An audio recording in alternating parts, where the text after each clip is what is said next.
stuff like that comes straight out of the history book. So you can really screw up if you're not paying attention. But that's not what I came on here to talk to you about. I came on here to talk to you about, I had a person come to me in my inbox and ask me, why don't you talk about the percentages and, what you get at RST, what do you, what's the bills? Why don't you beat out a settlement, and give, some real giblets about the business and the structure. And to be frank, I believe there's enough channels doing that. There's enough channels talking about what you can get and what companies give you and all. There's enough channels doing that to me. I don't need to do that. I don't need to do that. I don't need to get into the pissing contest of what the next person knows. To me, I don't care about none of that. That doesn't do anything for me. It really doesn't. Are you gonna do what is needed to be done to get the money at any company? Is the question. No matter what your percentage is, no matter what freight you getting, no matter what division you're in, no matter what truck you have, are you gonna do what's needed to be done to get the money out of that situation? Right now, I just woke up at 4 o'clock in the morning. I'm not gonna say when I went to sleep because I'm not gonna incriminate myself. But I will say I'm waking up at 4 o'clock in the morning. I know people who ain't willing to wake up that early. They're not willing to wake up that early. They're not willing to drive where I'm at. They're not willing to drive where I'm at during the winter. They're not willing to drive where I'm at at night. They're not willing to do none of this. And this ain't even the hard stuff. So my question is, if half of the people asking those business questions ain't even willing to do those little key points to make sure the load is there on time and put them in a good position to make money for the rest of the day, in a good position in the week, what does it matter? What does it matter if you're making money or not? And not if you're making money. What does it matter how much percentage you're getting? What does it matter? Why are you so on that? You don't even want to drive during the nighttime. You don't want to drive. You don't want to drive in certain areas. You have all these things you're not willing to do, but you want me to sit up and talk to you about where to be at the best time of your truck. Then when you go to these people and you look at their pages, half of them aren't even out of training yet. They ain't even out of training. You still at the yard doing PSD training. You still on the yard trying to learn how to back. Don't even got a license yet. You got a permit. But you want me to give you holy breakdowns on what company to go to and what business and what business and how much should my percentage be, and I'm trying to what should I get a truck? You ain't even got out of training yet. You haven't came up with none of the stuff that's gonna help you make money no matter where you going. That's just a fact, bro. No, that's not me being an asshole or anything, dude. That's just me being real with you. You don't even know how to manipulate your time and You don't know when you should stop, when you should start. You know, you don't know how to handle things in a crunch. Your on time rate is probably in the low 60s. You ain't been out here enough. Man, listen, bro. You need to pick a company, a starter company that's good for you, and you need to stay there 2 years. That's what I believe. It doesn't matter if someone comes up and makes a video about, oh, well, you know, you don't have to do that. Okay, that's nice. That ain't what that's what they believe. But if you're asking me, I'm going to tell you what I believe. I believe you need to go to a company for 2 years flat. Well, you didn't do that, Trucker Brown. That's why I believe it now, and I'm telling you to do it. Because I know that that's what you need to do. From my own mistakes in trucking.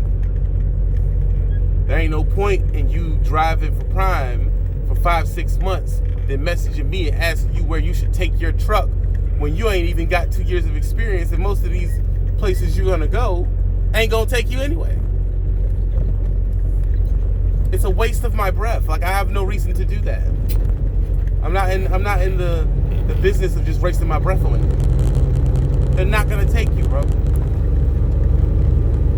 I can go get my own authority. Well, that's for another whole channel, bro. Why are you over here talking to me? I don't have my authority. What's your thoughts on it? I don't have a thought on it. I don't have one. Okay? Go to the channel that has an authority and ask them authority questions. Don't come to me for that. I'm not for that. And I'm secure enough in my manhood to tell you, I don't know. That ain't the question for me. Okay? It's about I'm more focused on what you need to do. It don't matter where you at. A lot of these things are dang near universal. You knowing how to run all of the owner ops, most of the owner ops that you see running with authority or not, they had a baseline training and a baseline paying dues to teach them how to get the load there on time, to teach them how to run their clock, to teach them how to figure out their loads, to teach them where to park, places they can park, to teach them sleeping at the shipper, to teach them all this. They have a baseline of what they did their first year or two, and that probably was at a company. You understand? So you can be at any of your favorite YouTubers' company and not make no money. Don't ask me the questions that I don't know. I don't know. And it doesn't hurt my feelings that I don't know. To be honest with you, I don't care. It's not what I do. Tell me the ins and outs of RST. Go to the website, dude. I mean, are any of you doing any type of research? Then you want to go up and make these videos. Oh, well, you know, you got to watch out for these YouTube. No, you got to watch out for yourself, bro. Do your own research. You do your own research, you have to deal with no YouTubers and going on just what they say. It's the same thing in church. You just go to their pastor. They don't even read the Bible. You understand? A YouTuber is not responsible for what decisions you make in trucking.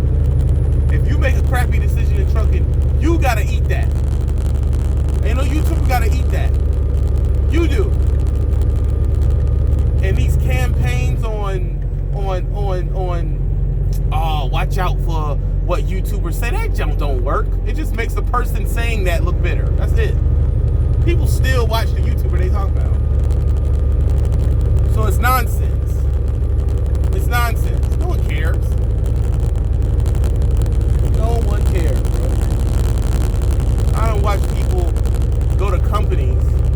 I've seen people go to companies and say you only should go to this company, to 2 months later to go to another company and say you only should go to that company, to 4 months later to go to that company and say you should go to that company. Truckers don't care.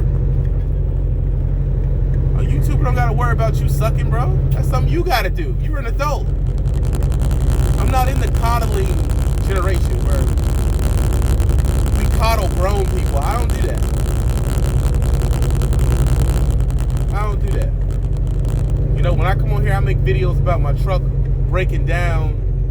You know, I'm speaking of how I'm feeling at the time, but at the end of the day, I still gotta pay it, bro. I still got to pay.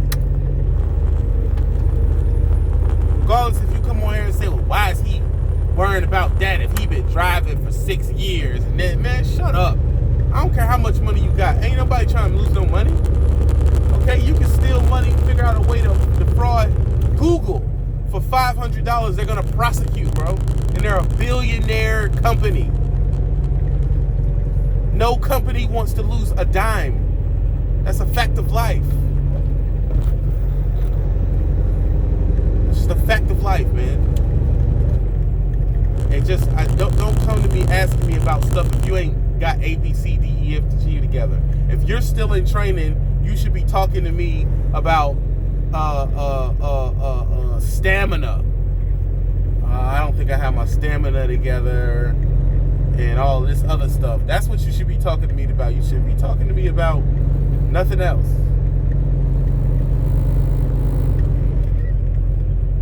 You know, I don't got my stamina together, and you know, how do you keep from being bored? And those are the questions you should be asking.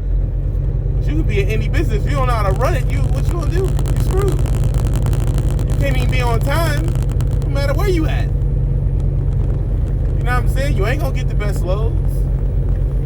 Oh, well, you know, I pick my own. I deal with brokers. If you're late with brokers, they're not gonna give you the best loads anyway. No matter if you with a dispatcher or a broker. It doesn't make you special because you're dealing with a broker. Like, y'all kill me. You still gotta be on time. The baseline of what you need to do in that seat does not change. And if it does, it doesn't do it much. Well, I'd want for tanker. You still gotta be on time. I do driving. You still have to be on time. When I go off the load board, you still have to be on time. You still have to manage your sleep time correctly. You still got to be able to drive through weather. You still got to be able to. It'd be safe to say that you have to do it even more. The stakes are higher. I went for a broker, and I mean, these brokers will charge you for being late, bro. That's a fact. Just because you higher up in the owner-op chain don't give you an off to be late. Now you can be late. It doesn't do that. Don't worry about the badges of honor, my dude.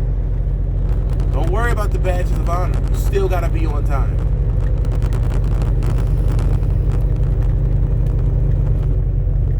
Look at, man, y'all can't see because I don't have a mount. This freaking bridge says 9 feet tall. Well, I ain't going over it. I'm just driving past it. Jesus Christ.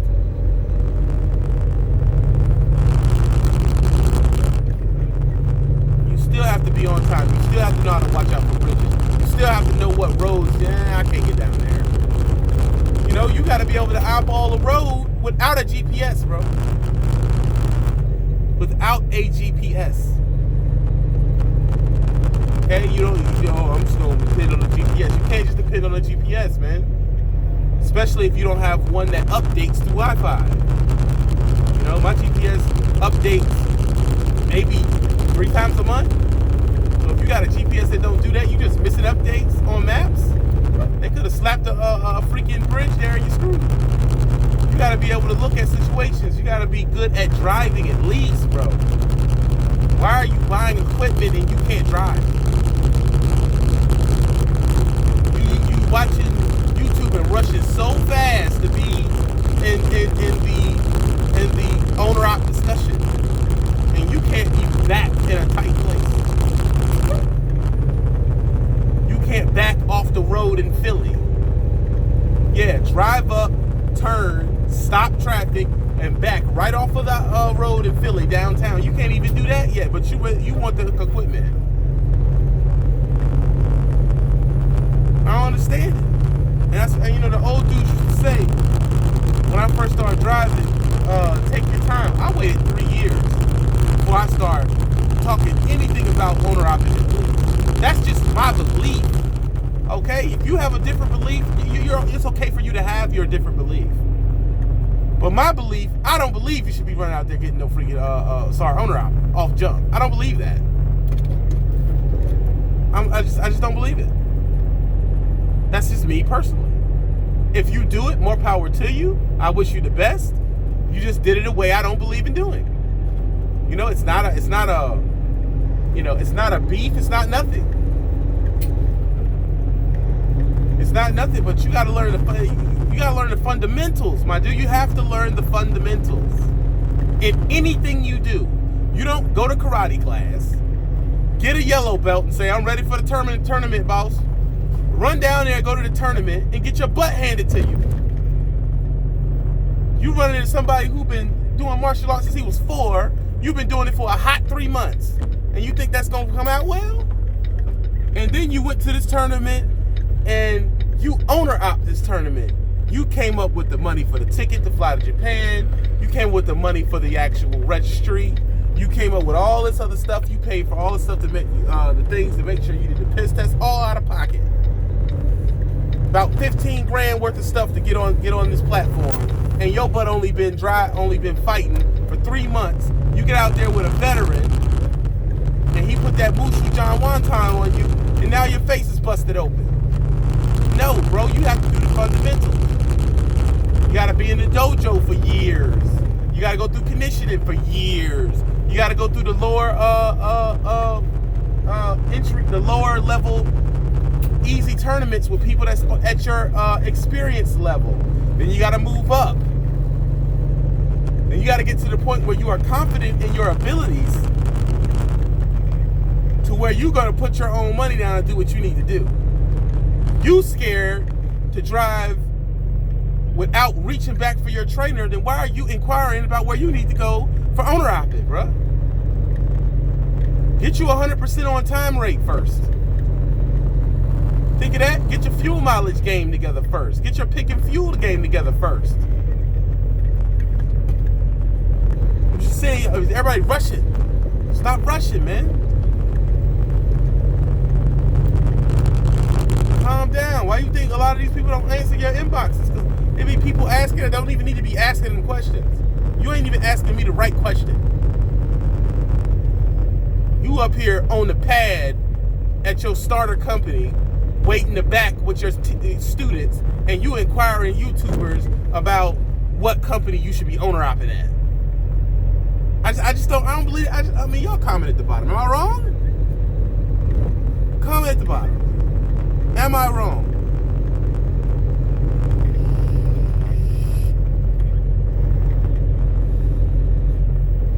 Am I wrong, man? You know, and if I'm wrong, just tell me. Oh, you're wrong. Okay. I'm wrong.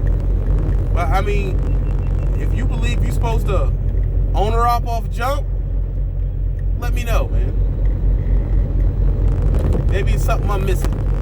But I don't think you should. I think you should wait 2 years. Because once you get into the owner-op game, unless you're going out for your own authority, which is not my area, but unless you're going out for your own authority or something like that, half these companies that you see a lot of people at, they ain't even gonna take you.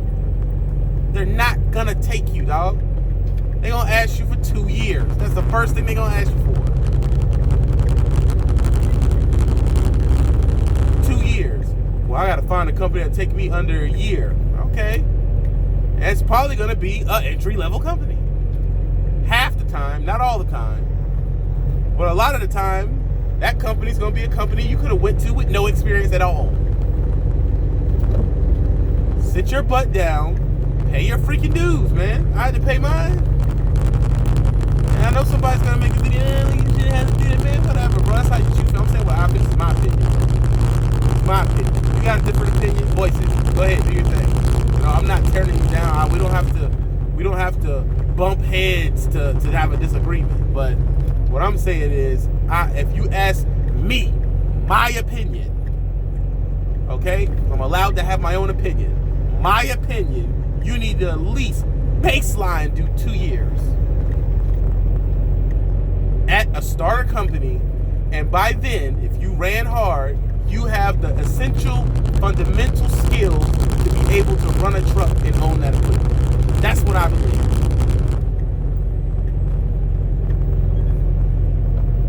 Unless you just some maverick that just comes out of the gate. I don't know.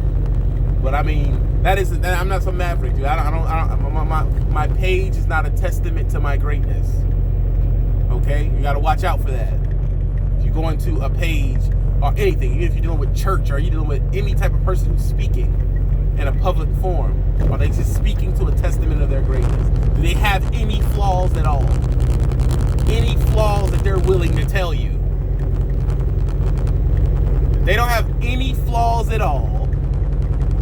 You understand? That's a problem, because no one's perfect. What did you do for the first 3 years of your truck career, Trucker Brown? I screwed up. That's what I did. I job hopped.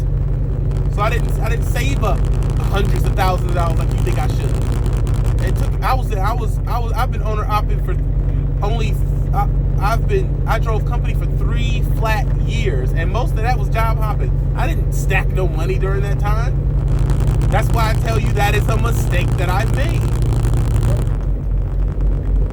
Thinking that the company is the reason why my check isn't making money. Not thinking that in the rookie stages I won't drive at the perfect time. I wasn't doing everything right.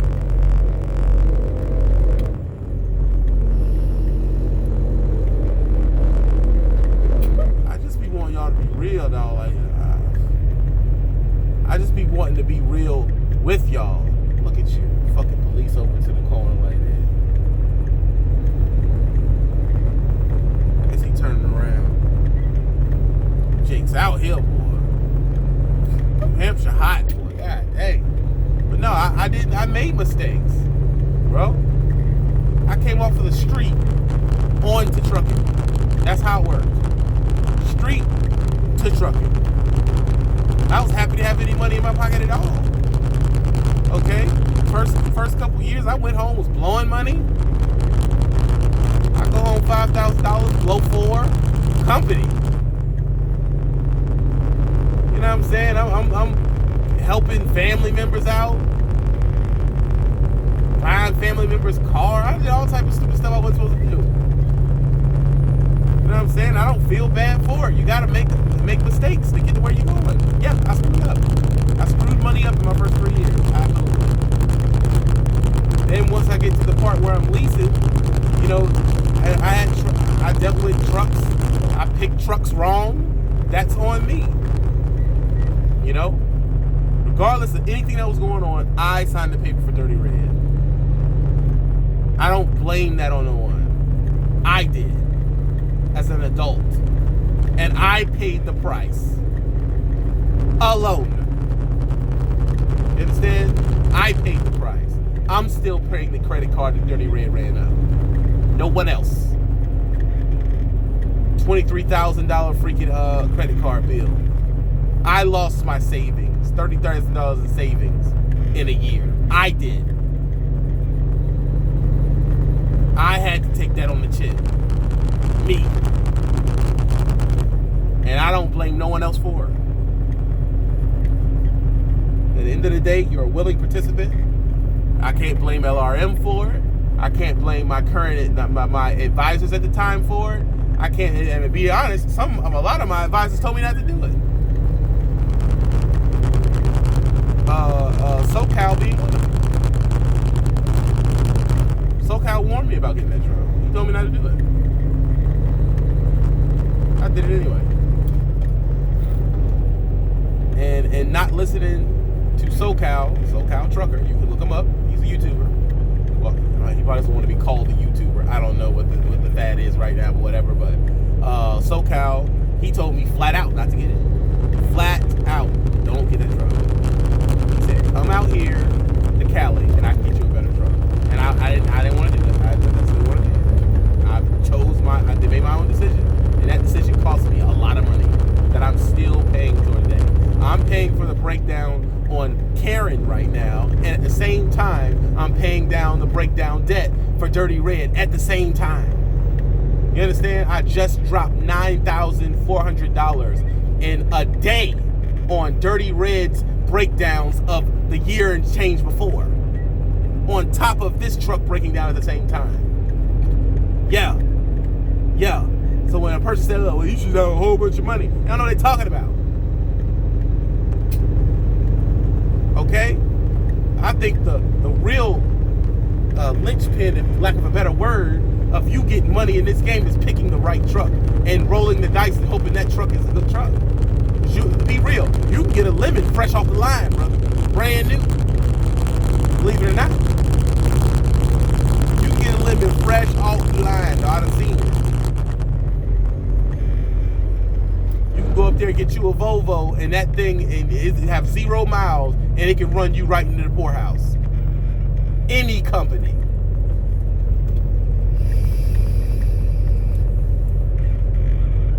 You know another thing SoCal says, it gets free admissions. Get a pre-admissions truck. If you ain't gonna get a new, you get a used truck, it need to be pre-admissions. I didn't get it. I didn't do my research and take the time to try to find me a pre-admissions truck. I did not do that. I had the capital and the credit to where I could have went to a place and got me a pre-admissions truck and ran it. This is in hindsight now. I could have went to a pre-admission place, picked up a truck, got me a truck, threw 10 grand, and it been pre-admissions. I'd probably still be running that truck right now. Right now. I had the money. But I didn't listen.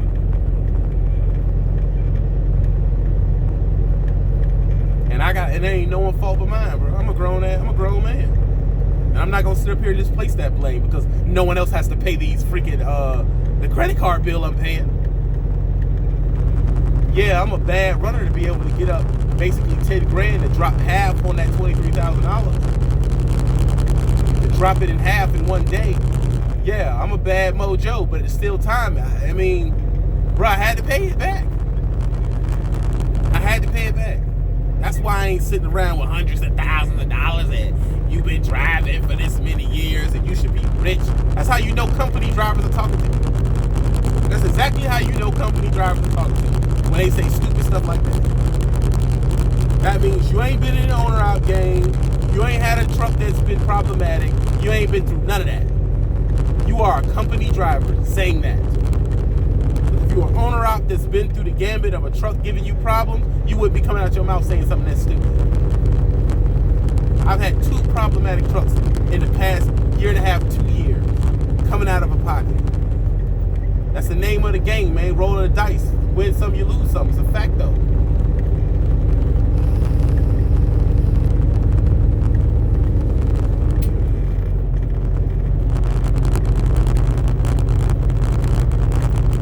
People wonder why I don't be in the comments like that. There don't be nothing productive in there.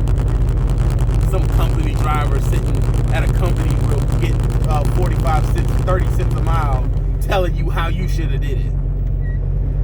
Saying that they are owner out with no picture and no videos to prove it. I don't believe it. You don't have a picture or a video. I don't believe you're an owner out. Fact. You too loose at the lip. You too misunderstanding. And your rules to what's supposed to happen are entirely too strict for you to have been out here swinging and been in the real fight. You haven't, bro. That's why I don't talk on all that other stuff that I don't do. I ain't a fleet owner, so I ain't talking on fleet owners. All I can say is I don't want to do it. That's it. I'm not going to say you shouldn't do it. I'm not going to say what they making. I'm not going to say none of that other stuff. I don't know. If the check ain't coming to my bank account, I really don't care. That's a fact. Ain't got nothing to do with me. So I ain't up here jumping in, I'm not jumping in fleet discussions. That ain't my business. But I tell you one thing, there's a lot of people on here that's in the comments that ain't been driving longer than 2 months. We've been doing these YouTubes for 4 years. I don't remember seeing you before. That means you just got in the game, bro. Shut up. You just got in the game. You over here telling me what company I should be at. Oh, you should be at this company. You should be at that company. You see, if he was doing this right, well, if you was maintaining your truck, really? If I was maintaining my truck, okay, I put grease on the 5th wheel. The 5th wheel failed, bro. How was you gonna maintenance your way out of a failed 5th wheel? I'ma wait. Tell me. I'ma wait. How you gonna make it? 5th wheels fail. These trucks fail.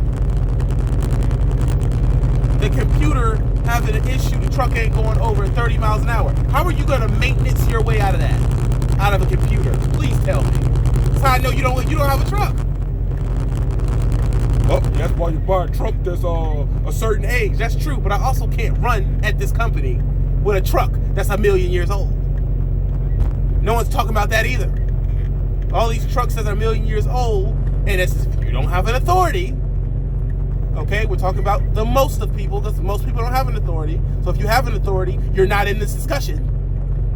But if you don't have an authority and you're talking about in a situation to where you're leasing a truck on, you having a 1,000,000-year-old truck limits to where you can take the truck. And from my experience and what I've seen, these companies that you go to that will take the truck don't have as consistent freight. That's just what I've seen. If you know a company that will take a 1,000,000-mile truck with consistent freight, how about you be a pal and list it in the comments for people to get it and be productive? Instead of just coming on here and being like, oh, you don't know. Okay, if we don't know and you know, list the company and number right in the freaking comments, bro. Get him a shout out. If you know something I don't know.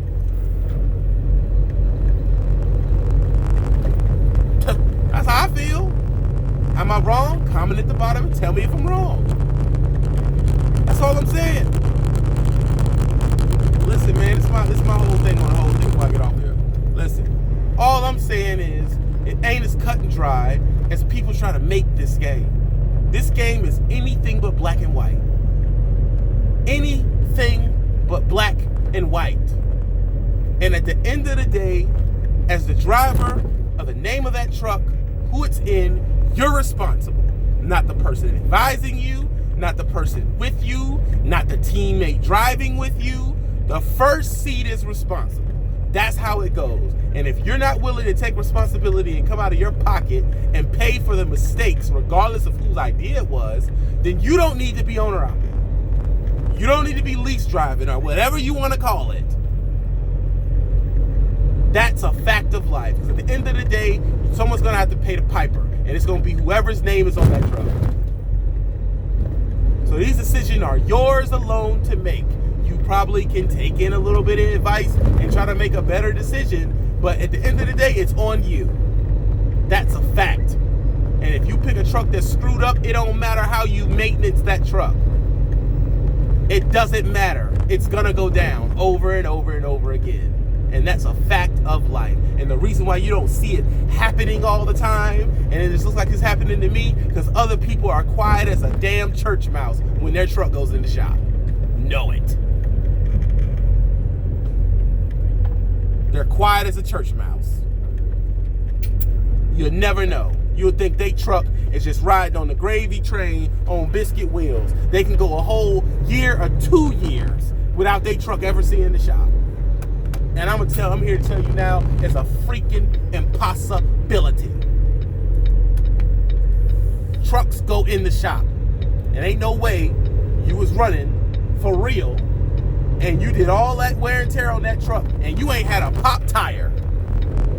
Not one. You ain't had a pop tire. Not one pop tire. Really?